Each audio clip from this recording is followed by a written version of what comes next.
I love that you call this mobile patio because there's no getting out of the opportunity to do this really well on your phone. We have about 65% of our transactions start on a mobile device, but we have about 90% of our first-time visitors to our website be on a mobile device.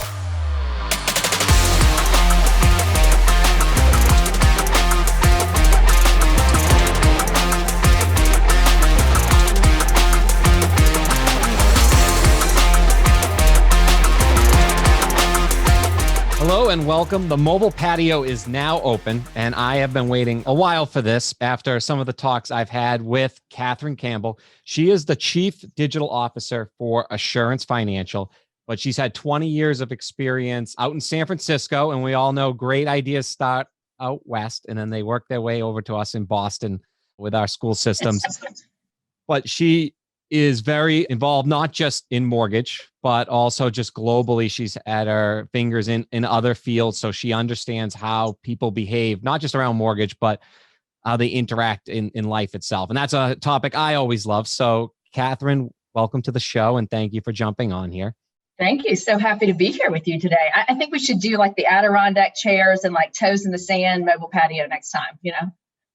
Yeah, maybe you'll see me at a conference and I'll have to get these branded Adirondack chairs that people can sit in. But I don't think it's, unless you're outside, it's not a very easy chair to get in and out of, right? No, it really isn't. I don't know how they became so popular, especially around a fire pit. It's like, you know what? No, yeah. But they look great. They look great. Yeah, no, they definitely do. So as people know about my background, they know one thing I'm very passionate in, and whether it's getting people together in some of these co-ops, like the capital markets co-op or some of the many others, or just digital, how you can work with API. But you have coined the phrase COS. So maybe that's a cool place to start. Do you want to tell us a little bit about a collaboration operating system? A collaborative operating system. I'm happy to. So for a brief background on me, I went to visit San Francisco when I was 19 years old out of Baton Rouge, Louisiana, and ended up spending a 20-year visit there. I had a couple of children, raised a family, and then long story, as life kind of takes us around, I ended up back in Baton Rouge. The whole time I was in San Francisco, the majority of that time I spent in technology and a lot of startup work, right? A lot of absolute very quick momentum across many different industries. And one of the industries, in fact, I remember was this new concept of a social media company. And we were competing against this little company called Facebook. But of course, we were going to win. We weren't, you will never even have heard of Popular Media, but that's who I was with at the time.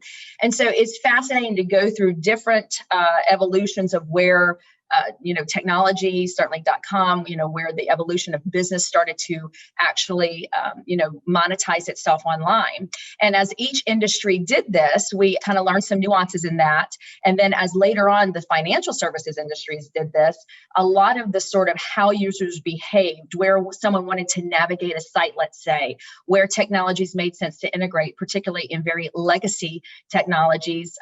Certainly the financial services industry had that. Insurance, for example, had that.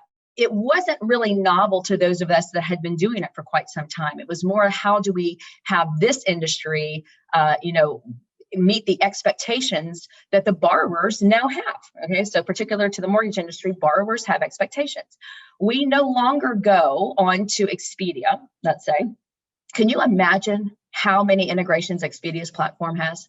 All hotels, all rental cars, right? All flights, everything else. We don't go and say, would you like to find an in-person plane ticket and find the nearest American Airlines office to go in and write a check to buy a plane ticket, right? We're the generation that used to go do that, Or do you want a digital plane ticket? Click here and try to book travel. We just go in and book travel. That massive evolution of how we all travel around the world today is a very obvious way of doing business that was not obvious even just 15 years ago, right? Even some of these integrations are newer than that. So when I got to the mortgage industry back in Baton Rouge, Louisiana, where, like I said, life brought me, I was kind of like, I'm not really sure that I want to be outside of a technical area. And I'm not really sure that I want to be in an industry as laggard as the mortgage industry, way too advanced at this point, and didn't think I'd be happy. And the company, Assurance Financial, asked me if I would come on and just bring on a point of sale system. And they had adopted Blend. Mhm. and said, well, they were signing with Blend. We hadn't even adopted them yet. It was my job to come, create the adoption and really generate use out of that tool. So I got into it thinking I was there for a minute, and I could not get over how much opportunity. The more laggard, that doesn't mean that it's overly complicated, because the market's already ready. When you're trying to change user behavior, that's very, very expensive. Okay, so getting someone to want to wake up in the morning and use Facebook, an app they never knew existed or could do the things that people find use for these tools for, is very expensive and really for the long haul. Mortgage is not going anywhere. Borrowers are already ready. I knew this was going to be a very fast ride. Okay, and insert COVID on top of that, right? Yep. So to answer, this is my long story short to your question here. What I knew is that no matter what we did, we had to have sort of a main communication stream and ease of use across what turns out to be for us around 24 different technologies, 24 to 28, really depending on the user, that is going to influence the consumer, right? As well as the loan officer, okay, and all of the back end operations. So what can we do to not have 24 logins, not have 24 different points of integrations into automated communications? How can we make this easy for everyone? And I realized very quickly in early 2018, as AI started to come on board and, was doing a really good job of integrating across these even legacy tools with mortgage, that was going to be the single point of entry to gain data out of all of these tool sets. And so the collaborative operating system for us ends up being Capacity. It's an artificial intelligence tool that you can basically create a knowledge base and integration points with, that allows a user, a borrower, an LO to get answers very quickly across multiple platforms. And so I think when you do that, right, it's easier for people to, and I'll unpack a little bit of what you said, but it's easy for people to visualize something they don't understand. And so you've created Abby. Is that still in existence? And Abby's going to help people get to where they need to go, or at least feel like this is a seamless process, even though there's a lot of things going on in the background? Exactly. So we started internally with Ask Abby. Abby is our personification of our technology in the point of sale system, so you can apply with Abby. But then we realized, you could ask Abby. Abby could take you all the way through to e-closing for your process. So Ask Abby ends up being the AI that pulls in from multiple platforms. Yes. Yeah, we can't hear your phone, but I just assumed good. that was Siri getting jealous of Abby, right? And we don't want. Now, here's a random question for you. Okay. I saw about a year ago or a year and a half ago, Oshanti, who was the big star of last night's home run derby, he had a night where he hit 2 home runs, and one of your billboards was behind home plate. Yeah. And there was a woman on there, like an avatar. Is that Abby, or that is Abby? That is Abby. So Abby predicted Oshanti's rise before anybody else did, right? She really does have artificial intelligence. This is where when you got to be a scrappy marketer too. A lot of what I do is, I run the marketing team as well, because there's so much digitization out of marketing, obviously all the MarTech, and then certainly the marketing communication. So it made sense to run that group as well. And it's really my background anyway. But there's an actual Abby at our company. And I was in a meeting with her when I was, only there for a few weeks. And it was sort of starting to enter my mind that what so many people are doing with technology is people had the smart app, the easy app, the quick app. That's in relativeness to everybody else, potentially. But we all knew that, like I said, how quickly this was going to advance into a purely digital transaction, that it was not going to be any different than anyone else's. So what makes it faster or quicker? It's a digital application. It can't be faster or quicker. So I knew pretty quickly we were going to need to personify this and it feel like still someone was helping you. And that's why I was in this meeting with this woman named Abby. She is just sharp as a tack, really knows her stuff, very approachable looking, but kind of hip too. And I thought she's it. Let's just apply with Abby. Now, on the note of avatars, because you obviously almost created an internal view of who you are. I'm seeing a lot of in marketing popping up, create your client avatar. Yeah. Is that something that the mortgage companies maybe should be doing more of? Because I in the mortgage world, I haven't seen it too much outside of some great teachers saying to do it. And even, it wouldn't hurt for me to create a client avatar of who would watch Mobile Patio. But can you explain a little bit about how that process works for a company? I think it would be fascinating, actually. I mean, I literally, so I actually did move out of Baton Rouge. I live in Charlotte now, and I flew Abby to Charlotte, and we had an animator do a 360-degree camera view of her and actually animate her. We decided how she would move. We really went with the sort of, if you look at Abby online, she's kind of just barely what we call micro animations, because it doesn't need to be like an in-your-face sort of concerning pace. It should feel very approachable. And so we really designed from the very beginning what she would be like, what she actually likes. Because, at some point she might want to eat pizza and ice cream, or she might want to only eat sushi and vegan. I mean, who is she completely? And so I think it's a really good idea. To take that even a bigger step further, there are companies that are looking at potential sort of avatars from the borrower perspective as well. And this is when we have to realize with technology, wherever it can go, it will. And so imagine if you're on, let's say, like a lending tree. And when you go in to put in your application, have you ever used Google Docs, for instance? Yes. If you're in Google Docs or Google Sheets, you might be the green dragon, right? Or the pink lizard. And you can see that other people are in the shared document, but you don't know who they are because they're anonymous in that point. Yep. So imagine sort of having a borrower avatar that maybe we as lenders don't know who you are. And this way you're sort of remaining anonymous. You're giving some real information. You're getting back some real information.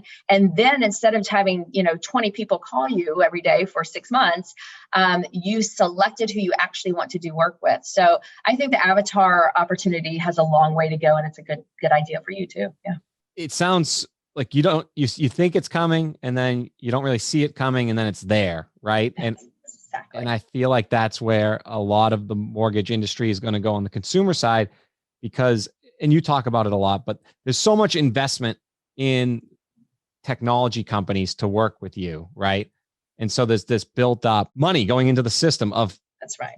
people that are maybe not always from the mortgage companies. So maybe they're from Silicon Valley. And so they received the money, they built these amazing technologies, then they worked with someone like yourself to mortgagize it, right? That's right. And a couple of years later, which would be around now, it's finally maybe coming to the market where through things like your COS, the consumers will start to mold it now of what it will be, or change it, or maybe we can get to the point of Expedia someday. Yes. I mean, that's the whole goal. The tools themselves are very powerful. I mean, they're good. And you're right. This is a massive investment. This is not for the faint of heart. This is not for someone who wants to have typical traditional mortgage company and then have a little consumer direct group on the side. We are now technology companies, period. Consumer direct is part of the behavior of the market, and so is traditional right now. So while those two places have very big pieces of pie, right? Because there's one pie. There's some finite amount of mortgages that will be done this year. Potentially, you could be online and see a house for sale and want to move, potentially. And so that may add another, piece of the pie that somebody who had not planned to move. But no one says, I just want a mortgage, right? They either want to save money and refinance, or they want to move.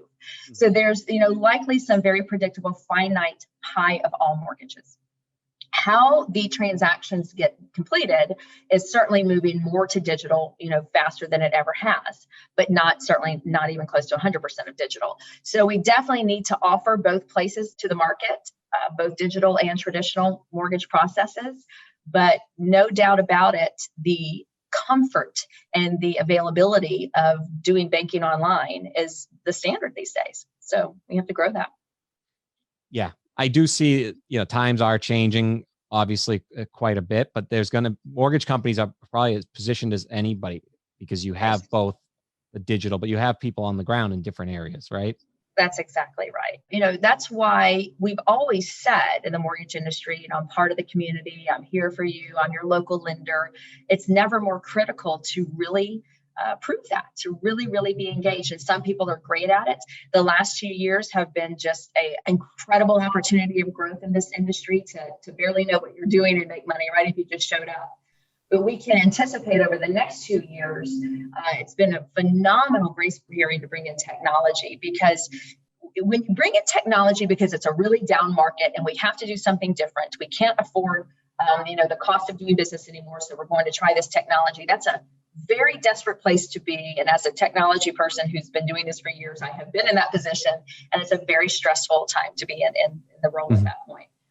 These last 2 years, everyone's making more money than they've ever made. There's more transactions to learn from than you've ever learned. You have almost every generation heavily using digital tools themselves. Even if they go a traditional route, they're applying online. Yeah, whether COVID or they're now 10 years into a smartphone, and then they went from refusing to use it, like my parents with remote controls, and then not just my father.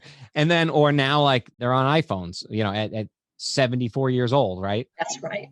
They're on little mini computers. That's why I love that you call this mobile patio, because there's no getting out of the opportunity to do this really well on your phone, right? I mean, it's yes, they will go on a computer. We have about 65% of our transactions start on a mobile device, but we have about 90% of our first-time visitors to our website be on a mobile device. So there is still a little disparity between people researching online, finding people, and then actually starting the transaction. But when you talk about 65 people starting a digital application from a mobile phone and having a very good experience, and many of those converting to an actual I-click submit. And I mean, in the middle of like Florida, where we've never had a branch, do not have a branch, do not have a name in Florida per se. It's incredible to see how ready the market is. It's a very exciting time to be part of it.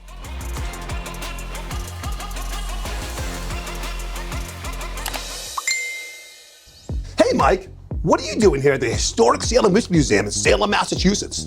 Paul, I'm checking out the local sites. Pretty cool, isn't it? Did you know the Salem witch trials lasted from February of 1692 through May of 1693, and over 25 people died as a result? Wow, I didn't know that. Seems kind of harsh. It was. Guess that was the 1600s. Nowadays, did you know the average person is on their phone for 4 hours and 35 minutes a day? Sounds about right. I'm on my phone all the time, Mike. Me too. Ask my chiropractor. What are you doing?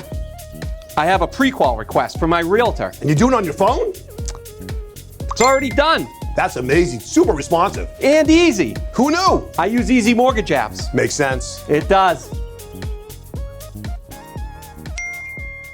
Okay, so I have a question now that's brewing in my head, and this might be it's a very difficult question for you. So I would grade this one a 300 level class. You are at the top of the class in our industry, I feel, from just observing. But I think it's like carpet bombing sometimes. Like people don't know why they need the perfect consumer, meaning the leaders of mortgage companies. Why do I need a perfect consumer experience outside of keeping up with the Joneses, right? Are they embracing the flywheel of why people will come back? Is it because it will be referred? If somebody has an awesome point of sale experience, right, and then just gets old school, is that okay? Like, why is the consumer experience going to lead to referrals, do you think, in the mortgage industry? Like, what is everybody chasing at the end of the day? Such a great question. So here's the deal. Technology is wonderful because the faster we sell a loan, right, the faster we start making money. And the faster someone can get their loan closed, the faster they can move. So pace, this is an inevitable, just ripe market to make the pace much, much faster. All right. Technology is obviously the solution to that. But technology does something that people cannot do. It separates you from your loan officer. So instead of stopping by my office, drop off your bank statements when you get a minute, it's just upload it right into the system. And in fact, the system alerted you that we were waiting on that. I might have not even known as a loan officer, right? The system knows what it's received. It's sending out the alerts. It's receiving the transaction, a digital photo from your phone, and it's now completed that request. Okay. So now you've removed several conversations that you normally would be having with someone. So that's one challenge. So it's not as personal anymore. It's harder to get their time and attention because they're accomplishing most everything through the phone. The other side that creates then is a lack of loyalty. Yes, I did my mortgage with you last time, but I kind of barely even remembered your name because I hardly saw you. And this, rate popped up on my screen and it was very easy to apply. And before I knew it, I had applied it. It wasn't against you. It's just that I didn't have any loyalty to it because it was so easy. This is the movie everybody wants to watch. So like, how does it keep going? This is exactly what we're all wondering. That's right. The loyalty loss, right? So how does it keep going? Sorry, I didn't mean to interrupt you. No, absolutely. I appreciate it. So here's what happened with Google. And this is what's going to happen, dramatically. It's already dramatically changed our industry. As Google said, okay, we're going to do this search thing. Okay, this is years ago. We're going to do this search thing. And we're going to rank you, let's just keep it to the mortgage industry, based on how relevant your site is to a mortgage search. And so everybody started writing these meta tags. So metadata is data that Google sees and is in the code, but the borrower or anyone viewing a website does not see. All right. So they would go in the metadata and they'd go mortgage, as many times as they could write. So that if you search mortgage, oh my goodness, Google would say, this must be a really good mortgage site because there's all these words that match the search. All right. Well, very quickly, and as human beings will be, and really the thing that started the web, being so successful from the beginning is a lot of adult content. So adult content said, well, gosh, there's so many searches for mortgage on my adult content. I'm going to put mortgage. Okay. So, and guess what? You come over and it's not exactly a mortgage site or a banking site or anything to do with it. And so that genuinely became a challenge for everybody that genuinely was trying to get to the right place. The borrower was trying to get to the right place. And so on boards, Google's need to dramatically change the algorithm for search, and on comes search engine optimization. And that's when that started becoming, certainly today, it's this bigger, not from a financial standpoint, but a bigger effort than even a paid search effort, because it's very, very important that you're matching the search criteria for Google so that your result comes up. They have gotten very good. The odds are extraordinarily slim that you would come across adult content today when you're searching mortgage. But because we kind of got that part figured out, and now we know we want to get you genuinely to a good mortgage company, now we don't really know, are you a good mortgage company, or are you just, sitting in your basement, trying to get licensed, still taking a bunch of mortgage applications? Your site's done well. Let's say your SEO is good. And we trust based on what the site says, but we don't know if you are good at what you do. So on comes, the opportunity for all of us to do these ratings and reviews, right? 5 stars, and this is my review on Facebook. This is my review on Google. This is my review on Yelp. And that's when Google said, I'm going to now transition that if other sites trust you. That was a big SEO thing. Gosh, if you get a link from Forbes, if you get a link from, yahoo.com, if you get a link from other content sites, they must trust you, so I'll trust you. But now we've had link exchange for many years, and some of those links are dated, okay? So They said, I know what we'll do. We'll do a search and a result and prioritize that result based on a very long algorithm that includes a lot of things. But mostly we're going to trust you if other people have recently trusted you. And particularly if lots of other people would recommend you. And that is where, we have our NPS score, our Net Promoter Score. And so it's very critical that while the tools are amazing and they are expensive, that you don't just say, like you're saying, some people realize, I guess we should do this. There is a plan to meet an end game, that you're not just getting every cool thing off the shelf. You're not just deciding, that's so expensive, we'll build that one ourselves, but we'll plug in this e-signing signature at the end, that there is an actual plan to what the end game is, which is to get new users. So as far as somebody referring like, oh, this company's awesome because they e-closed, less likely because the other mortgage companies will say, are still not great. And this is according to a Housing Wire Clubhouse I was on, like where all 5 editors closed different ways. And even the e-closing one didn't know till about 48 hours before that they were e-closing. And so that person's probably not going to walk away and be like, that was that one person, maybe not yet. But if your end goal was to get an online review and you teed it up for that one person, right? That one person probably did have the best closing because they just did it on the phone, and they're probably most likely in the best place to give an e-closing, right? They're not at the registry and you're asking them to pull out their phone. You already saved them an hour, so they might as well use that hour to give you a nice review. Right. That makes more sense. So is the end game of a better consumer experience for many better reviews? Is that the currency right now? Do you find the easiest? It's certainly an important one. That NPS in this industry is very important because you have such a varying experience. So just like what you're saying, communication is still king. We say content is king, and communication is queen, but I would reverse that, because if the borrower understood all along that this is what was going to happen, then there would have been no confusion there whatsoever. And remember, a borrower can always opt out of anything digital. There is never anything that's mandated. If a borrower says, I am not putting my information in a point of sale system, or I am not signing my legal paperwork online, I'm not signing that note digitally, which we can do now, right? Yeah. If that is what's important to them, then they should understand how the process is going to go, what is the fastest route, and what is the most digital route, or what is going to be a little longer route, but a more high touch or high tech. Which do you prefer? That should be very, very clear to the borrower from the beginning. And we do that. We say, okay, you just started an application with us. Here's what you can expect. Click here to see the whole process. Now we have a number of blogs, we have calculators, we have videos, we have, about us, we have a St. Jude page, we're big philanthropies, we have all these pages on our website. Every single LO that works with us. We're in 11 states, 12 states now. I think it's, it is a lot going on that website. But the number 2 most visited page behind our homepage is what is the full process? Because within every step of it, we say, congratulations, you're in processing, and this is what you can expect. Want to see the full process? Click here. That's on every single email we send out. So there's never a confusion. If they want to, it's long, but if they want to, they can go, okay, this is where I am, and this is what I can expect. And we rare to never get the problem of communication because of that.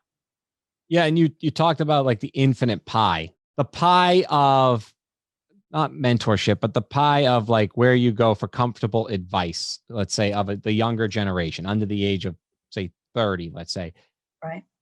Their communication is now going all nonverbal. I think it's like 93% and rising of their preferred communication is nonverbal. I think it's less than 1% would be incoming phone calls and their comfortability of picking it up. There's actually a study where it's even now they're as afraid of the phone ringing as the doorbell ringing. And they're afraid of both. So as it goes that way, I think there's like a vacuum of who they go to for advice. And that might be where the loan officer, and compliance is always an issue, but the loan officer is always traditionally been the most in tuned in their community with the most resources to be able to hand out. Like if you need this, I can help you there. It's part of what they do for referring. It's part of the house being the asset and the planning. As everything goes nonverbal, and as every company in the world tries to bring that advice to a nonverbal digital experience, I think there's going to be a void down the road where somebody can't have nobody to go to for advice. It'd be like it's just, I don't think it's human, right? And so there will be, and there always is, I feel like why like retro companies become famous again. Like there will be some sort of shift, and like salmon, they'll start to go back upstream maybe to more human to human contact. Right. Do you see like communication going nonverbal now, like very like That's much great. quicker than before? So there are really 3 ways to get information, and we're going to get better at those 3 ways as we go. But one is going to be just to do the research. You'd like to think you're providing most of those answers online. So just like we send a traditional email that's been sent for 20 years, want to see the full process, click here, open up a web page, and you can read it, right? Very basic. We hope we provide the answer someone needs, and they're not trying to research elsewhere. But certainly online, they can find any research they want, right? The other way is to be able to do an artificial intelligence chat, right? Where there's a knowledge base that maybe you're not being able to find it easily. You can easily, quickly get an answer. If you can't get that answer within that, want to speak to a real person here, click and you're still chatting with a human being, right? So you're getting some human interaction and maybe faster response from a different source of just research. And then finally, it is the person. And, that person might be a neighbor. It might be, we hope it's a loan officer, but likely it's going to be an advisor conversation. You may trust your neighbor who's, my next door neighbor is a real estate attorney. I would certainly go to him for advice. So you may have people like that in your life. And again, we hope you come back to us for, I'm not sure if I should go ahead and lock in that 15-year deal, at these rates, or what I should do. So that's when likely the conversation will be had. So that, that percentage of people that you said had not, did not want just nonverbal communication. It's hearing a voice. There's lots of statistics about just hearing the human voice that calms somebody down. This is not a transaction that happens very often in someone's lives, and it's a lot of money. So, it's just that piece, I think, is a long time to never from going away. But now I'll lock your loan. We need to do that today with a phone conversation. We do not need to do that in the very near future if we have enough, data being pulled. You can decide, have talked to your neighbor, feel good about it, and click and go through. And that's what I said. My next marketing campaign, I think, should be: do not leave your home. Do not get off the couch or stop eating potato chips. Get a mortgage. You're literally never going to need to leave the house. It's pretty incredible. Yeah, I saw you were hosting a webinar where it was like, cancel that haircut. You have $40 million in your pipeline. Go get it. So I that's a great connection. Now you were 2020 Housing Wire trendsetter, right? So we know you have something up your sleeve. What do you see? So somebody goes through this mortgage process, right? Right. Last time they went through it, none of this really existed, these point of sale. So they had to call up. How do you believe their behavior will change in 2024 when they apply? Do you think they're going to look differently than they looked when they found you just recently? Today, we're starting to test with some self-serve. There are certainly people out there. We're starting to do it where you can apply and go so far as, if you agree that you can pull my credit score, so there's an integration with Credit Plus, right? I agree that you can give me a list of options and rates. There's an integration with Optimal Blue. I agree that you can run Desktop Underwriter, right, and approve me, or LP, and get approved for a certain product that I choose. And then I'd like to go ahead and get my pre-qualification letter right now, because I'm sitting in a home that I didn't know I was going to find with a realtor that says, show me you're pre-qualified, and I'll, put in an offer. So that can happen in about, 15 to 20 minutes, from very beginning of application to pre-qualification. You just sit on your phone and apply and get your pre-qualification letter right there. That self-serve ultimately will be digitized all the way through the end of the process. And I would likely think that that's going to be capable in many places by 2024. There is a mix of challenges here, and this is why it's taking so long, why mortgage is still very laggard. And that is because you have a very heavily compliant industry with a number of people making lots of money or spending lots of money. Certainly from the lender side, the cost to close a loan, had gotten extraordinary by 2018, which sort of was the initial impetus for this. Then you have, 2020 and COVID, and then the need to not only do this separately, but the realization that an e-note meant that we could sign a loan in the morning, fund it in the afternoon, and give the guy, the keys. It's just like, wow. That meant that we could move money much faster than we had ever been able to do that. And so the ability to go all the way through without speaking to anyone, if you chose not to, would be there. And that self-serve model will continue to be more heavily adopted. So then what happens is, if I've spent all this money in the front end, right? Yeah. And now I've gotten someone all the way through, 15 minutes to application, 7 to 8 days in closing. They now own this property. Let's say blockchain technology becomes a big deal by then, the ability to pull data, in real time. Then I probably better offer you something else along the way. And I think that's probably going to be our 2023, 2024 real big change, is that we won't just be mortgage companies anymore. Yeah, that's what I've been saying. And it must be compliance that slows it down, because everybody's talking about the cost of a loan, right? I think it naturally goes up when you need bots on your website. That is another expense, right? That if you don't have a Boston-based company, Drift, like people not in the mortgage industry are using it and so I think for these costs to keep going up, it's only fair that mortgage companies can make revenue on the eyeballs that they're able to generate. And it's something that's frustrated me for years, but it should be, if you're not selling insurance, if you're not selling life insurance to match the appraised value of the home, like you guys do, right? And they should probably maybe come to you to feel comfortable with that, because you're spending all this money, or you're enabling the trillions of dollars of fundraising that isn't going to last forever, right? And then software could get a little wonky because you don't own it all, right? So in order for that to keep going, they're giving you the eyeballs. You should be able to find ways around the home to make money to fund, more of this innovation. I'm very passionate about that topic. Completely agree. Technology is never about eliminating jobs. Technology is about the ability to do more with the people that you have. I was writing with a friend the other day. Again, I'm relatively new to Charlotte. And he said, do you see those really cool old rock pillars with the wood awning over them? And I said, yes. He said, that's where the horse and buggies used to pick people up in Charlotte. I said, yep. Tell the candle makers electricity is coming, right? I mean, this has always changed. We have always evolved. This is nothing novel about this. And I think people intuitively get that, right? They're not shocked to hear things like that. That's the way it used to be. But it's exponential in this industry because it's already been done everywhere else. The market is ready and the tools are already built. So the funding is available. This is the last place for people to make a lot of money in tech, right? One of the very last places is in fintech. And so it's just ripe to grow very, very quickly. So we don't have a lot of time, over 10 years to talk about it. We already know how this movie ends, right? Let's just play it.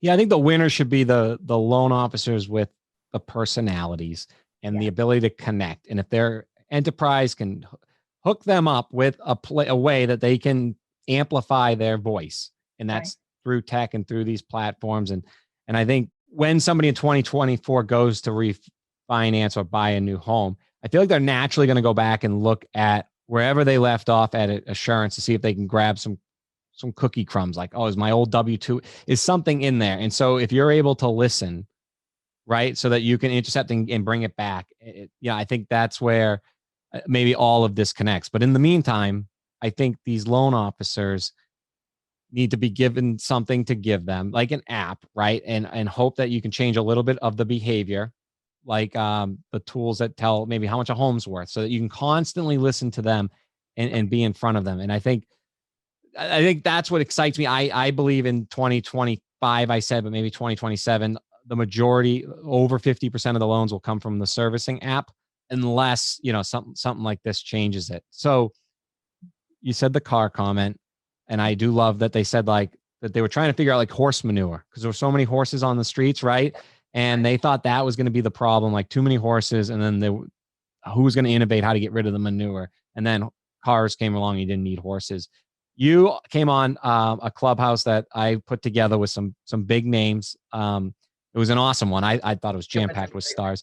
And you do bring up that story about watching Running Man and just things you never thought would exist, like those people, cars, right? And candles and electricity, like you said. Could you just maybe recap that, how you watched that antidote of watching that? I thought that was awesome. I always think that's awesome. Thank you. I think, was that 1987? I can't remember what year. I should look up what year the Running Man was. Well, that really stuck in my mind when I watched it when it first came out. And that was just how significant it was because, I was younger. These, good looking women had these big shoulder pads on, the 80s, and they were powerhouses, and they went by a Coke machine in their office and they were complaining about the boss. And the one woman starts to, I need a Coke, and she stops by and there's the Coca-Cola, the end product placement. You got to love it. Here's the Coca-Cola machine. And she starts putting coins into the machine, which is of course in 1987, if that's what it was, we all did. And she's like, $6 for a Coke. Can you believe this? It's totally ridiculous because the movie, of course, is based in, I think it's based in 2021. It may be based in 2021. Yeah, so I think it is. That's what makes this whole thing even cooler, right? Trying to predict inflation. So imagine, thank gosh we're not paying $6 for a Coke, right? So she's asking to borrow money from the friend. The friend's giving her all her change. They just can't believe it's $6 for a Coke. It is hysterical because in their mind, we could have gone with inflation to $6 a Coke, but they never imagined you having an iPhone and just doing Apple Pay at a vending machine. You being able to just take your debit card and do, touch to pay. So, that's where, just like the manure, they just couldn't imagine not having it. So what do you do about the problem? Now we're talking about getting rid of coins altogether, right? Let's just go digital money. Right? I've started, and I should have been the first to do it, but I just started tapping my phone, and I think it's the coolest thing. And I love how that you brought up during that point, I forget what it was, but they did something like they looked at the screen and it knew what Coca-Cola they wanted. And so they could vision that would be 2021. But like you said, they couldn't envision a world without using coins. And so it's kind of funny how that worked. I went back and, because of you, I went back and looked at other scenes of it. And so another one is like they predicted FaceTime in 2021, like you could FaceTime. but you had to go to a phone booth to FaceTime. Oh, So I they love never it. predicted the smartphone would be in the pocket. They thought you would go down to the local corner, wait in line, and then FaceTime somebody at another phone booth. Love it. Yes, exactly. It's like we can take it so far, but we can't even imagine it. And that's why, when I am so fortunate to be connected with some really great CEOs in the technology space, because I think it's happening more and more where people are looking to bring on people like me who are from technology and not mortgage, but it hadn't happened much until now. So, these technology companies are anxious to work with people who understand how to integrate where it makes sense, how to guide their sprint cycles and developments and releases. And so I've been very fortunate to meet with many of them. And it's this, same sort of thing. How do we create and build for this industry? Not because of what we can do. We know what we can do. It's what will you guys adopt? What will the markets actually use? What's going to sort of generate some ROI in the process and not just be a bell and whistle that you could let go of? And, where do we integrate with the other tools? And if we can integrate seamlessly with some of these other tools, do we also add those services on or not? So it is visionary in the things we can do. But I love when I speak to one of them and they go, let's say I have a mortgage person in the room. Mm-hmm. The technology guy and I are going back and forth about everything we can do. And someone says, oh, but wait, you can't do that because you'd have to have already run DU. And I'm like, we just may not need to run DU. Just throw it out the window. Everything throw it out the window. We don't, today we need to run DU, but we may not always need to do that. So it's interesting. No, I like that. And so, we're nearing the end here. I believe, and last I saw, you had some post about raising like $110,000 or more for St. Jude's Hospital. Yeah. And you mentioned it on the call. So I will bring it up. Like, can you just tell us a little bit about maybe how you chose them and what you guys do for them or how you work with them? Thank you for bringing that up. Yeah. So CSR, corporate social responsibility has always been very important to me. And, we do that in our own lives when we kind of, when you're young, you're just trying to get stable. That's not really an ideal time to start giving to someone if you're not going to be able to eat yourselves and all, particularly raising children and all of those things. But when we get a little bit older and certainly we have more means than we need, we all just naturally think to give back. If you go to the grocery store, they always say, do you want to round up? It's just like simple little ways that we're giving back all the time.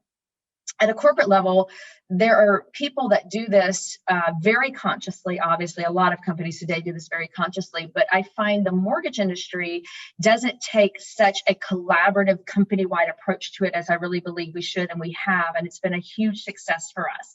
Because loan officers, of course, give to their local charities, and that's part of like their BNI group. That makes absolutely perfect sense. But it tends to be more about the business than just the generosity. Yeah. And one of the great things about St. Jude is that they have a walk run in almost every town. In fact, this year in September, it's virtual so that you can be anywhere and do the walk run and be able to donate to charity that way. It's a no-brainer cause because it's one thing to give to the children. It's another thing when parents literally who are perfectly healthy cannot work, not only out of the devastation, but the literal proximity or the needs of their child at that point. So we had a small effort for it, and then we've sort of built it out, and now most of our states are very involved. We even did a trip to St. Jude 2 years ago. A big group of us went and we did some Assurance Financial color books and handed it out. Actually got to meet with patients. So that was a great team building thing for us too. And so how do you take all of these little bitty, regional local initiatives and sort of help aggregate the jointed effort instead of giving, $500 there and $700 there, give $175,000 and make an absolutely massive impact. It's been great. Yeah. When I saw that, I couldn't believe it, but that is so cool. And I love that you chose a cause that, like you said, the parents, but the children and people that just need a shot. And so it sounds like when you magnify it from an enterprise level, no pun intended, but you give it a shot or a boost as well. I know what you mean. That's right. Yeah. I guess, so a final question then would be, maybe it's ironic, but you started in a branch in Wells Fargo, right? For about 6 years. And then you worked your way into marketing and different digital agencies, and then your own in 20 years in San Francisco, but you also were in the oil industry too, and in other places. But I like to bring up on the mobile patio because I sort of went through this journey in a little serendipitous way. But if there's some person working in a branch in a bank out there, right, that happens to come across mobile patio and was so riveted by this that they get to this point, which I think most people will. What's your advice to them on, like, I guess, honing your craft? Because your craft wasn't, I don't know what it was, but I assume like at some point you got the passion and the itch to know everything about marketing, from SEO to everything that didn't exist before. And then full circle, you come back into the industry and you're one of the leaders. So we like to talk about that on mobile patio. What would be maybe one piece of advice on, say, honing the craft for somebody just starting out? I try to tell all of my managers this, and I mean it genuinely. I expect time blocking for pure research and learning.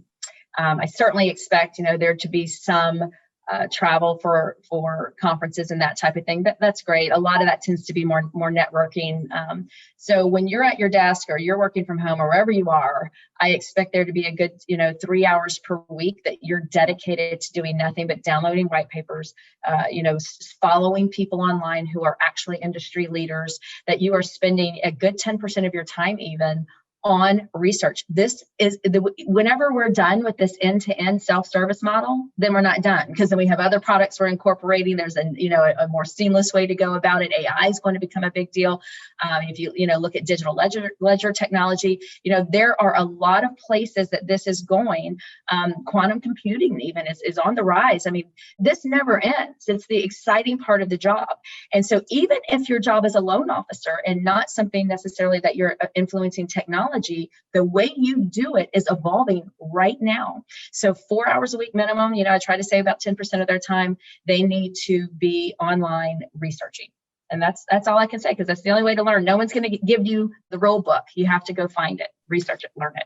Thank you. I can stand behind that. I truly endorse that. And I think if a leader like you actually block the time, it's more of a better strategy than how I do it, where you're reading half an article, then moving and engaging, unengaging. So kudos there. And thank you for just being somebody in marketing, but saying marketing is also about IT. And to hear you talk about AI and quantum computing and leading that and just making what we're all trying to do cool, that, motivates us, that if you can make it cool, then what we do is just more fun to get up and do every day. So I don't know if there's any final thoughts, but we appreciate you coming on and thank you very much. Actually, I'll just say my final thought, Michael, the effort you're putting into getting us to network. I would have never met some of these people without even, your mobile patio and the constant sort of open ear you have to the ground, where you're not trying to be the knowledge base of all people, just getting the message out there so that people have a path, a voice to listen to. I can't thank you enough for it, because it's needed and it's, I'm sure, making a big difference. So thank you. Thank you. I'll have our editors edit out my blushing there at the end. Those are too Irish skinned to be blushing. Thank you again for coming on. We really appreciate it. The mobile patio is always open, and thank you for joining, Katherine.